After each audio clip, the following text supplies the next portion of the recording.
gente, sou Raíssa, estou chegando com mais um podcast do blog Softball Não, nessa noite quente de sexta-feira, 28 graus, sensação térmica de 31 graus. Hoje até a gente teve um ventinho gostoso aqui em Natal, de vez em quando sai uma rajada de 20 km por hora. Mas nessa noite vamos bater papo sobre gato, sobre cachorro, sobre bicho-homem. Começando com gato, eu adoro essa novidade de Facebook, porque agora eu descubro que todo dia é um dia especial, é dia de comemorar alguma coisa. Eu não tinha a menor ideia de que existia um dia específico para gato, pois fiquem sabendo, hoje é o dia dos gatos, né? É um dia internacional dos gatos. Aqui na minha rua tem gato pra danado, né? É perto aqui da UFRN, então você já pode imaginar quanto tem de gato. Aqui em casa tem uma que já se chegou há muito tempo, que é criada pela minha mãe, Úrsula, muito danada, né? Tem vontade própria, domina a casa. E aí tem mais 3 gatinhos na rua, que são uma coisa fofíssima, 3 irmãos. E que uma, eu sempre posto as fotos dela aí no blog, porque toda vida que eu vou fazer podcast, que eu começo a preparar o podcast, que tem toda uma preparação, uma arrumação de tudo, ela já sobe na janela e fica miando, pedindo para entrar, para sentar aqui do meu lado. Já está aqui sentadinha, escutando o podcast. De vez em quando ela mia no meio do assunto, querendo participar. Mas é impressionante como esses bichos dominam o mundo. Então, hoje, para quem não sabe, dia dos gatos. Quem tiver gato aí, dia de fazer um agrado maior aos seus gatinhos. E aí, também para falar de cachorro, porque a gente pensa em gato e lembra em cachorro. Não é como dizia a presidente Dilma, que atrás de toda criança tem um cachorro, então é dia de pensar no cachorro. Não. Pensou no gato, lembra do cachorro, porque vivem, né, um brigando com o outro, às vezes tem até muita amizade. E eu vi também nessa semana uma reportagem muito interessante de um posto de gasolina em Mogi das Cruzes, em São Paulo, onde um cachorro trabalha, ele tem um trabalho lá no posto, né? Ele é uniformizado, ele tem um bonezinho, tem crachá, tem coleira, a coisa mais fofa do mundo. E a dona disse que o trabalho dele é jogar um charme em quem chega lá no posto, porque todo mundo se apaixona por ele, termina fazendo agrado, comprando coisas para ele e tudo. Na verdade, ela disse que quando foi fazer o posto, há 2 anos, ele morava na região, era abandonado. E aí eles resolveram adotar, mas ficaram com medo de que quando fosse chegar cliente mesmo, o posto começasse a funcionar, ele ou fugisse ou quisesse avançar em algum cliente, alguma coisa, mas aí ela resolveu apostar no item personalizado, né, num uniforme bem personalizado para ele, com crachá, com boné, com tudo, e deu certo. O cachorro fica lá no posto o dia todo. Quando está muito sol, ele procura uma sombrinha, mas normalmente ele fica na porta da loja de conveniência, recepcionando as pessoas que chegam por lá. Então, eu não sei mais nem o que dizer, né? Como eu digo que esses bichos vão dominar o mundo, eu não tenho mais nem dúvida disso, né? Quase que uma pessoa, né? Uma coisa, é um carinho, a gente vê, já teve aí filme, inclusive de história verídica, aquele Sempre ao Seu Lado, de um cachorro que ia diariamente, né, para a estação de trem esperar o dono, que teve um ataque cardíaco, morreu, e ele todo dia ia esperar esse dono lá no mesmo horário do trem. Cansamos de ver aí na internet também notícia de dono, às vezes, internado no hospital, que o cachorro fica na porta aguardando, e aí parte o coração quando o dono do cachorro, infelizmente, falece, e aquele cachorrinho continua lá, esperando que o dono volte, né? É uma lealdade impressionante. Mas aí a gente parte para a parte nem tão agradável assim, que é para falar do bicho-homem. Falamos aí de gatos e cachorros que são quase humanos nos sentimentos, né? Na socialização com as pessoas. Mas aí a gente tem que ver o outro lado, né? O homem que não é socializado, o homem que é tratado como bicho.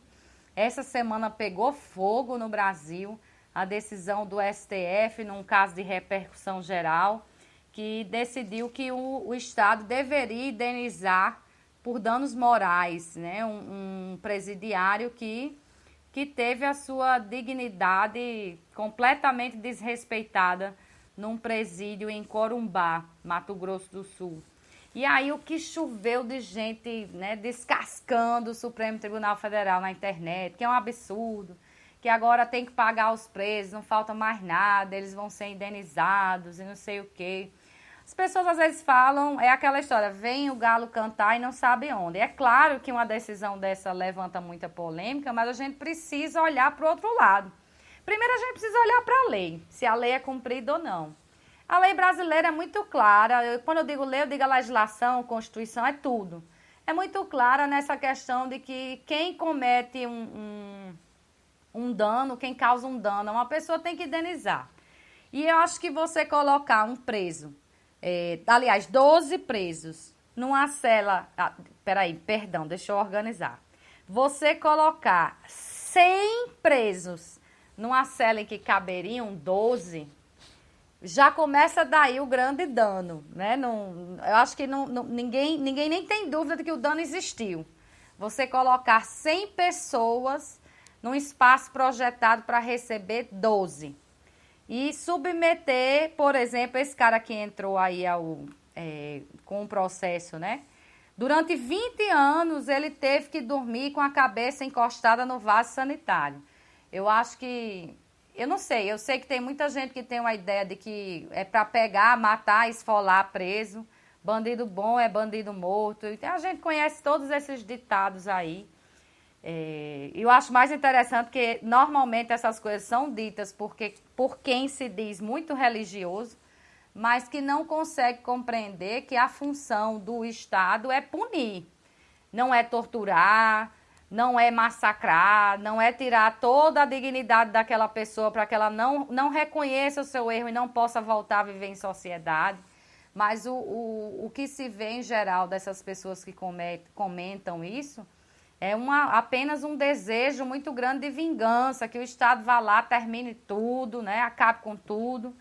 E aí, eu não sei a história desse preso, não sei, para ter passado 20 anos na cadeia, deve ter cometido um crime grave, né? Não tenho nem ideia, até porque ele passou 20 anos e agora está em liberdade condicional, não está solto, né? Ele não foi solto ainda, mas já resolveu entrar com a ação. Eu espero até que ele, se teve essa orientação de que poderia pedir uma indenização por danos morais, talvez já até pensando em começar uma nova vida, tenha entendido o quão aquilo foi vergonhoso para a sua vida, e esteja tentando dar um novo destino realmente à sua vida. Mas parece que a gente continua, nós como sociedade, continuamos com aquela ideia lá da Idade Média, né, de que era preciso marcar as pessoas na testa, carregar aquela bandeira de que é um criminoso para o resto da vida. A gente não combate o crime, a gente combate o criminoso. A gente quer matar todos os criminosos, a gente nem quer que o crime acabe. Interessante que quando a gente troca de lado um minutinho, a gente acha que tudo é muito exagerado, né? Quando é uma multa do Estado, porque o Estado é muito exagerado, está querendo arrecadar muito, né? Então, infração administrativa, pela opinião de muita gente, não é nem para ser punido. Mas se for criminal, aí sim. E agora, beber e dirigir é crime. Quantas pessoas não se colocaram aí na condição de criminosos e nem se tocam disso, né? Só vão perceber se um dia precisarem enfrentar aí uma cela. E por uma situação dessa, um crime de bem menor potencial. E aí, será que essas pessoas ainda vão achar que é preciso combater o criminoso ou combater o crime? Lógico que isso é uma coisa muito polêmica, a gente levaria um dia inteiro. Mas aí eu me lembro aqui, aliás, eu trago aqui uma coisa que me lembrei e fui buscar, porque no ano passado, em novembro, houve um encontro em Goiânia, especificamente foi o 4º encontro do Pacto Integrador de Segurança Pública Interestadual, que nome enorme. Também a 64ª reunião do Colégio Nacional de Secretários de Segurança Pública. E nesse encontro, quem discursou foi a ministra Carmen Lúcia, que é presidente do Supremo Tribunal Federal. E já lá ela revelava o desespero com os números do Brasil. Um preso no Brasil custa, anotem, que vocês podem não acreditar, mas é verdade. Um preso no Brasil custa R$ 2.400 por mês.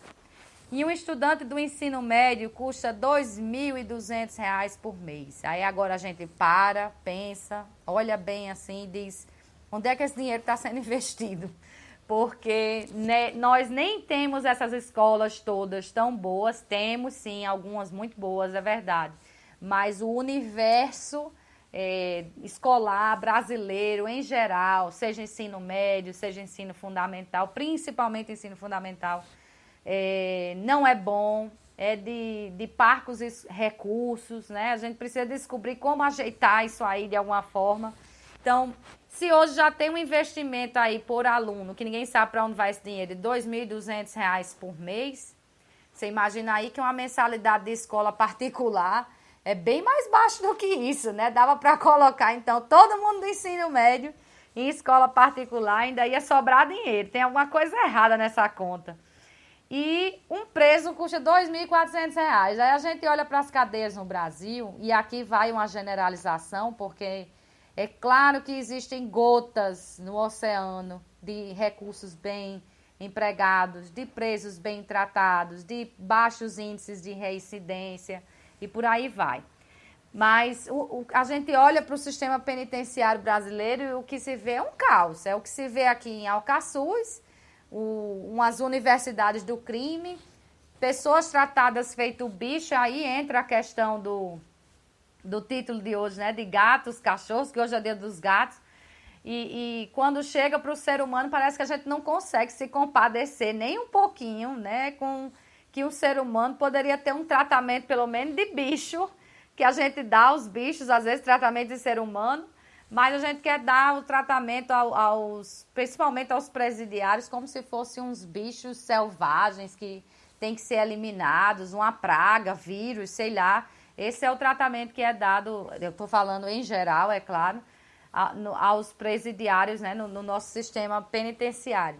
E aí você vê, então, como eu disse, um exemplo aí de Alcaçuz, que quem domina lá dentro são os próprios presidiários. São eles que decidem que é a hora que vai abrir, pelo menos foi o que ficamos sabendo agora nessa última rebelião horrorosa, em que houve uma matança generalizada lá dentro, gente até fazendo churrasco de carne humana, uma coisa horrível. Mas o que ficamos sabendo é que cada pavilhão daquele, a chave fica com um preso, é ele quem controla a hora que a comida entra, a hora que a comida sai, quem vai comer, quem não vai, se a polícia vai entrar, se não vai. Então, eu fico me perguntando onde é que está esses R$ 2.400 por mês investidos, por exemplo, lá em Alcaçuz, por preso, e não encontro esse dinheiro, porque um valor desse aplicado, se realmente fosse aplicado, gente, a gente teria cadeias de última geração, com sistemas de vigilância eletrônica, tanto de alarme como de câmeras em todo lugar, né? Um verdadeiro Big Brother dos presidiários, celas com a quantidade recomendada de presos, teríamos celas com colchão, celas com vaso sanitário adequado e não com buracos, como acontece muitas vezes, refeições que tenham os padrões mínimos e não que sejam refeições com comida estragada, como a gente vê vários relatos, né? Então, uma coisa em que você a pena estabelecida foi você perder a sua liberdade. Ali já entra a vergonha, já entra um monte de coisa. Eu não preciso o Estado acrescentar a quebra da dignidade, o Estado entrar e acabar, arrancar de vez com qualquer dignidade que aquela pessoa tenha, jogando de vez ela no mundo do crime, porque o que se vê hoje nas prisões é isso. Não há separação por tipo de crime, então você entra lá roubando um relógio, um computador, fazendo um furto na realidade. E sai de lá um soldadinho do tráfico a serviço dessas siglas que rodam aí para lá e para cá nas cadeias e que fizeram esse espetáculo tão deprimente que nós vimos nesse último mês. Bom, ainda voltando aos dados lá desse encontro, usando ainda o discurso de Carmen Lúcia, da ministra Carmen Lúcia, ela ressaltou que em 5 anos o Brasil registrou mais mortes violentas do que a Síria. A Síria é um país em guerra, né? A gente consegue se compadecer daqueles bombardeios todos que vemos todo dia, TV, internet, Twitter, Facebook, direto a gente vê a situação da Síria, a gente fica indignado, né, e tudo, e a situação do Brasil é pior do que isso. A quantidade de gente que morre, de morte violenta, é muito grande. A cada 9 minutos uma pessoa morre assim aqui no Brasil. Então, isso é um negócio tão misturado. Eu até já disse que isso precisaria, acho que nem de um podcast. Eu teria que fazer, acho que uma transmissão 24 horas, com discussão, com direito à discussão, trazer mais gente para a gente discutir esse assunto, porque não pode estar certo, está errado em algum canto. Mas eu digo uma coisa, a única coisa que não está errada é essa decisão do STF, que determinou essa indenização para o preso lá, que passou 20 anos numa cela onde cabiam 12 e eram colocados 100, e que ele tinha que dormir com a cabeça encostada num vaso sanitário. Não era dormir, né? A realidade é essa. E ele recebeu a enorme indenização que causou esse rebu todo no Brasil, né? De como é que é um absurdo. R$2.000. Foi essa a indenização por danos morais. Um valor irrisório até se formos falar de dignidade. É bem certo que alguns ministros votaram até para que não houvesse a indenização e sim a remissão da pena, né? Parte da pena fosse considerada extinta, você reduzir, né? Para cada dia aliás, a cada 7 dias que esse detento tivesse passado preso inadequadamente, fosse reduzido aí de 1 a 3 dias. Era a ideia de alguns ministros, mas aí terminaram parando num valor. E por que eu estou dizendo que a decisão foi correta? Porque, infelizmente, nesse país, as coisas só funcionam à base de dinheiro.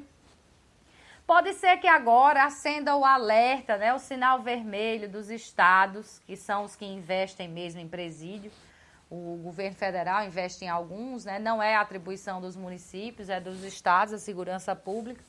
Então, pode ser que acenda o alerta aí dos estados, que já pensou, por exemplo, a indenização que pode caber, no caso aí de Alcaçuz, desses presos que foram decapitados, ainda tiveram suas imagens transmitidas, algumas até ao vivo, para o mundo inteiro do momento da decapitação, né, num total desrespeito ali à dor, pelo menos da família, já que o pessoal acha que esse povo que está lá dentro não vale nada, não vale nem a dor, mas a família que está aqui fora sofre. Então, vocês já imaginaram o quanto pode chegar? Porque se um detento que dormiu numa cela com 100, onde era para 12, e tinha a cabeça no vaso sanitário, foi R$2.000, os caras que foram decapitados ali em Alcaçuz e tiveram as imagens transmitidas, vai ser quanto? Então, isso acendeu o alerta dos estados, realmente, a decisão foi com repercussão geral. E indenização moral, ela cumpre uma função pedagógica, né? Quem milita nessa área, eu digo isso porque milito nessa área, a indenização por danos morais, ela não vai trazer a situação anterior de volta, que é o que a pessoa quer. Na verdade, ninguém quer a situação que ocorreu. Quando você pede uma indenização por danos morais, você não quer, por exemplo, você não vê vantagem em você ir para um hospital e lá ter um tratamento errado, ter sua vida colocada em risco, e por isso, agora eu vou enriquecer. Não, você preferia a situação anterior, que não tivesse ocorrido aquilo, que você não tivesse tido a sua vida em risco, que a sua saúde não tivesse sido abalada, que o seu emocional não tivesse sido abalado, que não tivesse trazido tanto sofrimento à sua família. Então, em geral, e aqui eu falo em geral, quem sofre um abalo, um dano moral, prefere a situação anterior, preferia que não tivesse acontecido. E às vezes, infelizmente, a forma que você tem para ensinar ao agressor, a quem cometeu o dano, o causador do dano, a forma que você tem é mexer no bolso, não tem outra. Quantas vezes não são cobradas indenizações aí contra essas operadoras de telefonia, porque inscrevem a pessoa errada no SPC, porque cancelam contratos que não era para ter sido cancelado, porque cobraram um valor que não era para ter sido cobrado. E aí eu posso passar aqui o dia todinho falando de todos os casos que eu já vi na minha vida, de tudo quanto é coisa. e que, na verdade, pode perguntar a qualquer uma das pessoas que sofreram a situação de dano moral. Nenhuma queria estar ali, nenhuma quer passar pelo desgaste enorme de ter que contratar advogado, de ter que entrar na justiça, de ter que demorar, ainda ir para audiência, ainda ter que ouvir o advogado da outra parte dizer que aquilo foi um mero aborrecimento, que no Brasil existe uma indústria do dano moral, que pedir uma indenização de R$ 2.000 é porque quer enriquecer ilicitamente. Eu acho que esse povo até vive em outra realidade, porque a pessoa dizer que alguém vai enriquecer nesse país com R$ 2.000 é até uma piada de mau gosto. Mas, então, a realidade de dano moral é essa. Você quer, primeiro, aliviar a sua dor, porque o alívio de ver a punição de quem causou o dano, ele é grande. Ele é grande, ele pelo menos alivia ali uma boa parte, né? Mas a sensação de que, olha, agora essa pessoa e essa empresa, o Estado, né, agora aprendeu, ele sabe que se de repente todo mundo começar a pedir indenização por isso, se ele não prestar atenção que tem que contratar funcionário adequado, que tem que trazer condição de higiene, que tem que botar gente no espaço que é para ser, a empresa lá tem que olhar se realmente notificou da dívida para poder inscrever no SPC, né, e tudo isso. Para falar em termos gerais, é claro. Então, o que você quer, na verdade, é que o causador do dano aprenda a viver em sociedade. No fim das contas, é isso. Que ele aprenda a respeitar as regras, que ele não avance sobre a parte mais fraca da história, né? Que, no caso dessas indenizações, normalmente a gente está falando de consumidores, que nunca tem como provar nada, só quem tem como provar são as empresas. E sempre querem dizer que a gente contratou o que não contratou. Então, a forma que se tem, às vezes, é uma indenização dessa, até porque no Brasil, de 10 que sofrem um dano, só 2 vão atrás. Isso ainda é lucro para as empresas. O tempo que vai demorar, o tempo o valor que vai ser dado com essa história que indenização de danos morais é uma indústria e vai causar enriquecimento. Quando a coisa começa a pesar realmente, porque tudo se faz com princípio econômico na vida, que é o que é mais vantajoso, eu vou gastar mais assim ou assado. Então, se você começar a ver que vai sair muito mais caro você não fazer o que é para ser feito, você começa a fazer o que é para ser feito. Então, é essa a ideia. A indenização por danos morais tem, sim, um caráter pedagógico e é o que se espera, pelo menos, nessa decisão que saiu. E aí eu vou dizer mais. Vocês que estão aí reclamando porque o preso conseguiu essa decisão no STF, há muito tempo, minha gente, existe dispositivo legal dizendo que você pode pedir indenização em caso de crime, né? Então, vá lá e peça indenização ao bandido, né? O cara lhe deu um soco, peça uma indenização. E se ele for condenado na seara penal, você não precisa nem entrar mais com um processo civil para provar o dano. Não, é só entrar para pedir o valor, não tem nem que discutir se houve o dano ou não. Então, eu vejo assim que talvez as pessoas, aqui no Brasil, né, as pessoas têm muito hábito de ouvir o galo cantar e não saber onde. Então, sai lá. Agora o Estado vai ter que indenizar preso. Vixe, parece um absurdo. O cara comete um crime e ainda vai ter indenização. Vamos aprofundar a leitura. Vamos descobrir o que foi que houve, né? Vamos saber se a indenização é cabível. Outra, não é muito dinheiro. São R$ 2.000, né? O cara não ganhou 1 milhão, não. Ele não acertou na pega-sena, não. E o que se espera é isso sim, que o Estado cumpra com seu papel. Vá lá construir presídio, porque isso faz parte da nossa segurança. A sociedade parece que não acordou ainda que quanto mais presídios tiver, com o pessoal separadinho, com todo mundo organizado, que você saiba o que entra e o que sai, porque, como eu já disse, hoje os presídios são dos presos, só não é do Estado, né? Mas são dos presos. Então, quanto mais você tiver controle da situação, e para isso é preciso organização, é preciso investimento, é preciso separar o tráfico dos outros crimes. Quanto mais você tiver isso, melhor. Mas hoje a situação que nós temos é um investimento de R$ 2.400 por mês é o custo de um preso no Brasil. Esse coitado ganhou 2.000 agora, né? Para ele, porque esses 2.400 vão para qualquer pessoa, menos para os presos. Falta dizer isso ao povo.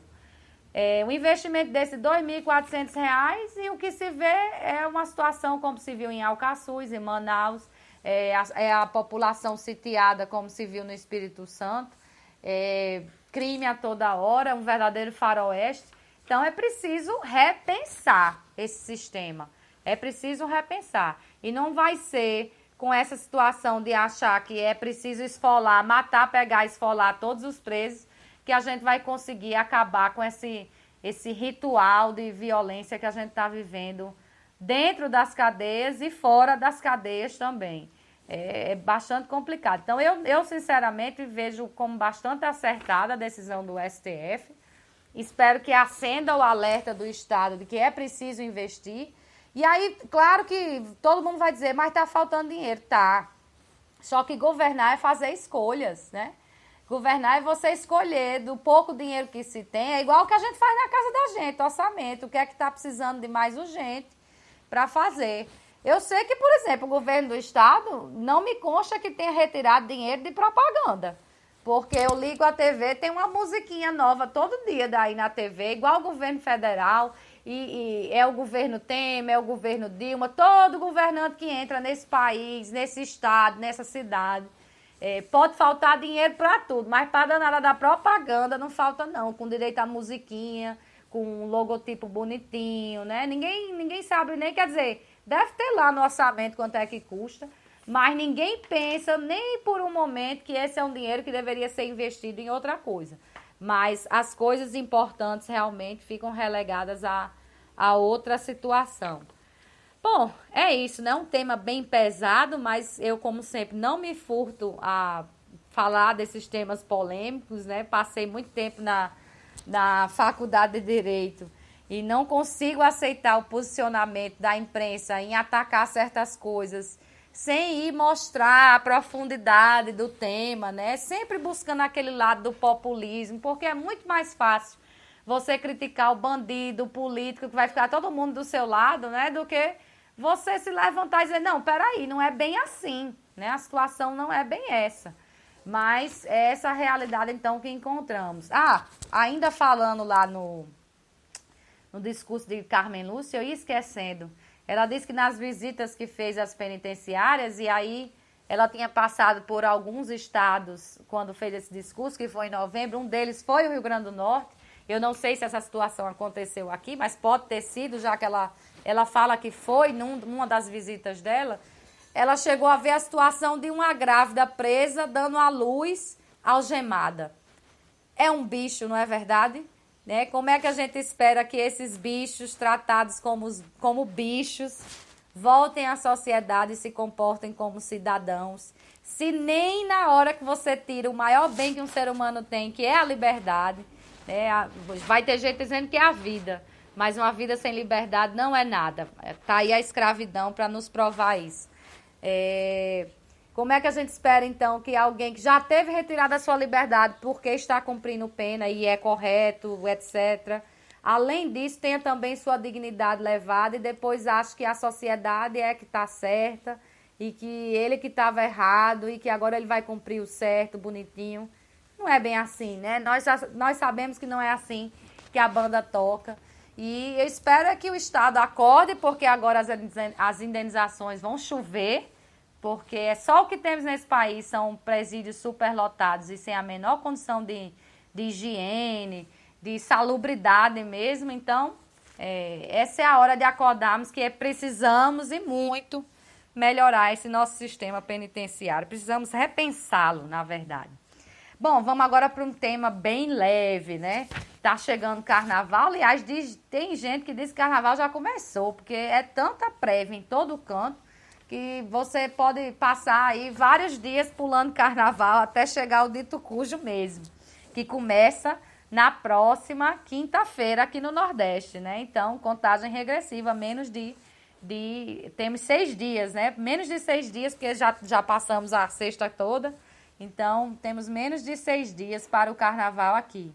Bom, quem quer curtir carnaval, vamos falar rapidinho. Hoje 21 horas no Galpão 29, na Ribeira, tem o baile Black Carnavalesco com Cristal e Camila Mazizo. R$ 20 entrada. Deixa eu ver o que é que tem mais hoje aqui. Já tá rolando lá no terraço, desde as 19 horas, o terraço do Sesc, né?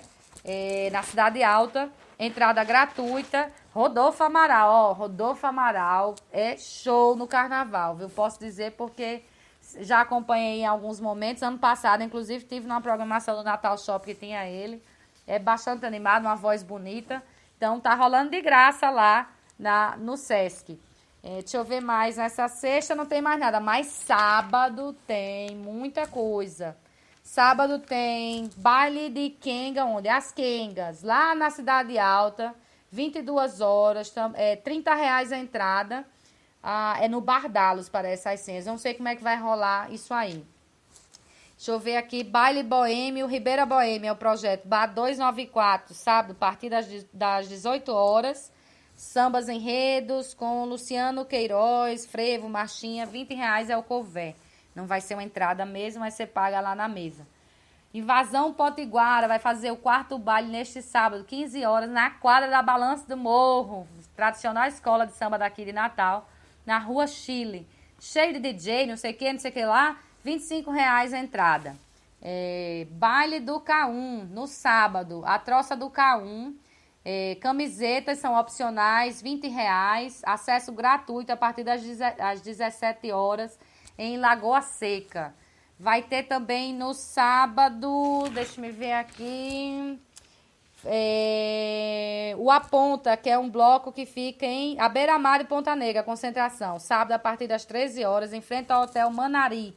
Às 14 horas tem o Percussão Folia de Rua.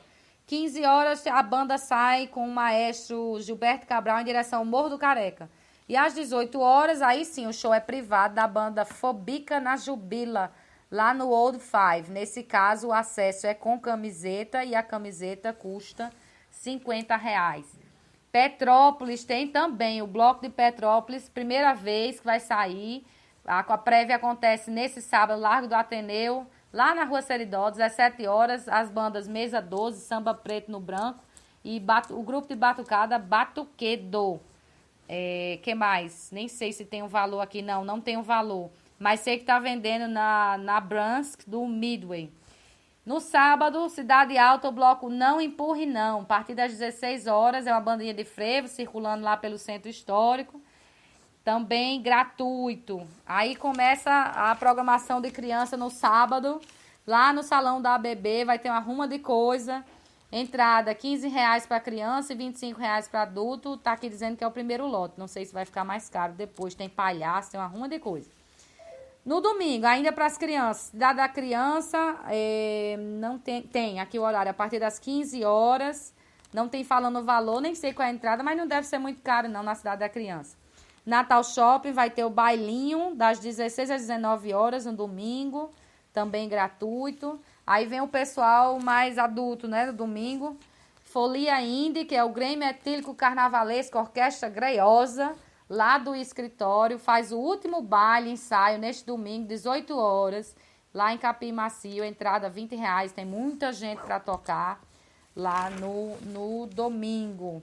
Que mais de domingo dos adultos? Frevo e samba. O bloco Sovaco do Careca, a partir das 15 horas de domingo. Concentração em frente à Tratoria Bela Nápole. E não tem valor, dizendo, mas vai chegar... o ponto de partida e chegada é o restaurante Bela Nápole, que vai ser acompanhado ainda pela Orquestra Dragões do Frevo e mais 15 instrumentistas da bateria da Escola de Samba Balanço do Morro. Balanço do Morro está em todo lugar nessas prévias. E o bloco Osmala do Barro Vermelho vai fazer a sua prévia no domingo, das 12 às 18, na Rua Jaguarari. Tem também muitas atrações aqui, não tem valor, dizendo qual é o valor, mas acho que quem quiser acompanhar no meio da rua mesmo, de graça, tem.